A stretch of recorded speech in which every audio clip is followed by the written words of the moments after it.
भृगु महर्षी शिवदर्शनासाठी कैलासात आले. कैलासात नंदीश्वर, भुंडेश्वर, चंडीश्वर इत्यादी प्रथमगण शिवनाम स्मरण करत ध्यान करत बसले होते. कैलास पर्वत शिवनाम स्मरणानं अक्षरशः भारलेला होता. शिव पंचाक्षरी शिवाय दुसरं काहीच नव्हतं. हे सगळं पाहून भृगु महर्षी संशयित झाला की येथे पण आपल्याला कोणी स्वागत करायला तयार नाही. असा विचार करत भृगु महर्षी शिवदेवाच्या एकांत मंदिराकडे चालला. द्वारपालकांनी भृगु महर्षीला अडवून आत जाण्यास मनाई करून ते म्हणाले, हे महर्षी, पार्वती परमेश्वर एकांतात आहेत. यावेळी कोणाला आत जाण्यास परवानगी नाही. पण भृगानं द्वारपालाचं सांगणं न ऐकता थेट आतमध्ये प्रवेश केला. पार्वती परमेश्वर त्यावेळी एकांतात प्रणय क्रीडेत निमग्न होते. अकस्मात भृगु महर्षींचा प्रवेश पाहून पार्वती लज्जित होऊन दूर निघून गेली.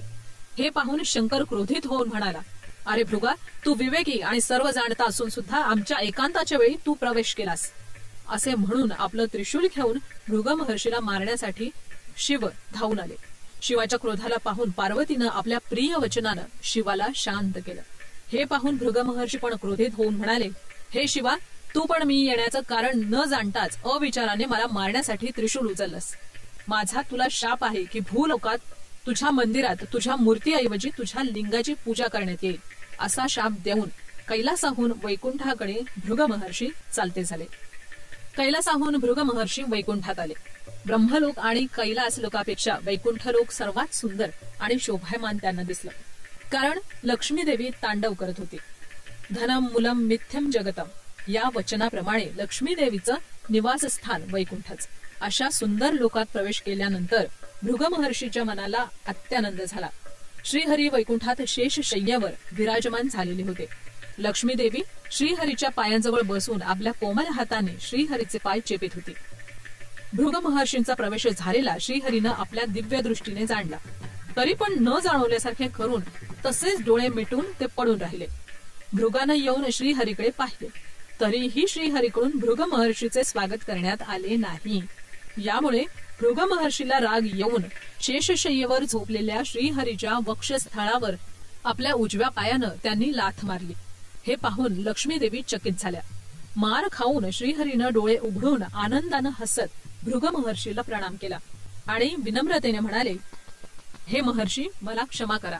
आपल्यासारख्या महर्षीच्या येण्याचं स्वागत मी केलं नाही. माझी चूक झाली. या बसा. असं म्हणत भृगु महर्षी यांना शेषशय्येवर नारायणानं बसवलं. आपल्या दर्शनानं वैकुंठ पावन झालं. आपण मला लाथ मारली तेणे करून आपला पाय तर दुखावला नाही ना. श्रीहरीनं भृगु महर्षींचा पाय दाबत दाबत पायाखाली आलेला ज्ञान डोळा दाबून टाकला. ज्ञान डोळा दाबून टाकताच भृगु महर्षींचा अहंभाव कमी झाला. याचा परिणाम असा झाला की तेणे करून भृगाचे डोळे उघडले गेले. शेषशय्येवरून उठून दीनस्वरात श्रीहरीची प्रार्थना करत भृगु महर्षी म्हणाले, हे भगवान, आपण वैकुंठवासी आहात. आपण मला क्षमा करा. मी पापी आहे, अहंभावी आहे. माझ्यासारख्या अहंभावाला शिक्षा झालीच पाहिजे. असं म्हणत श्रीहरीच्या पायावर पडून भृगु ऋषी रडू लागले. श्रीहरीनं भृगु महर्षी यांना येण्याचं कारण विचारलं. ते कारण समजताच पायावर पडलेल्या भृगु ऋषीला उठवत नारायण म्हणाले, हे भृगा, तू निरपराध आहेस. तुझा काहीही अपराध नाही. तू निमित्त मात्र आहेस. त्यामुळेच तुम्ही असे वागलात. यात तुझा काहीच दोष नाही. तुझ्यामुळे माझी कीर्ती मात्र वाढतच जाईल. मी तुला क्षमा केली. आता तू निश्चिंत हो.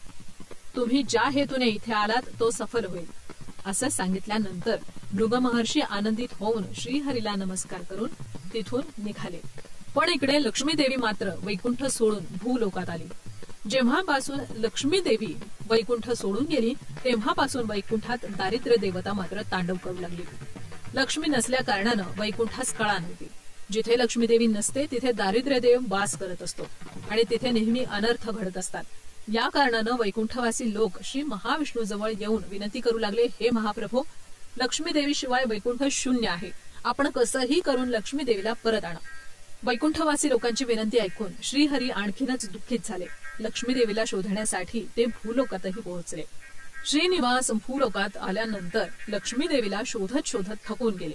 किती शोधलं तरी लक्ष्मी देवीचा ठाव ठिकाणा मात्र मिळत नव्हता. शेवटी श्रीनिवास रानावनात भटकत भटकत वेड्यासारखे फिरत फिरत तिरुपती प्रांतात येऊन तिरुमला क्षेत्री आदिवराह स्वामीच्या मंदिरा शेजारी असलेल्या चिंचेच्या झाडाखाली सापाच्या वारुळात जाऊन श्री महालक्ष्मीचं ध्यान करण्यात निमग्न झाले.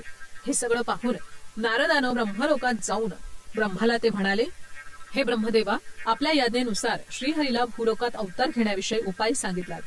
लक्ष्मीदेवी श्रीहरी यांच्यात कलह निर्माण होऊन लक्ष्मीदेवी श्रीहरीवर रागावून वैकुंठातून निघून कोल्हापुरास जाऊन तपस्या करत बसल्या आहेत. लक्ष्मीदेवीला शोधत शोधत श्रीहरी पण वैकुंठ सोडून भूलोकात गेले. लक्ष्मीदेवीला शोधत तिरुमला क्षेत्री जाऊन तिथे सापाच्या वारुळात तपस्या करत बसले आहेत. श्रीहरीला कसंही करून अन्न पाणी देण्याचा मार्ग काढ. नारदाचं म्हणणं ऐकून ब्रह्मदेव नारदाला म्हणाले, तुम्ही भूलोकात जाऊन श्री लक्ष्मीदेवीला भेटा. आणि आपण स्वतः कैलासात शंकराला भेटण्यासाठी निघाले. ब्रह्मदेवाचे येणं पाहून शंकरानं त्यांचा आदर सत्कार केला. ब्रह्मदेवानं शंकरांना श्रीहरी आणि लक्ष्मीदेवी या दोघात कलह निर्माण झालेली हकीकत सांगितली. शंकरांनी ब्रह्मदेवाचं सांगणं ऐकल्यानंतर दोघे एका निश्चयास आले. ब्रह्मदेव म्हणाले, मी गायीचं रूप धारण करतो आणि तू वासराचं रूप धारण कर.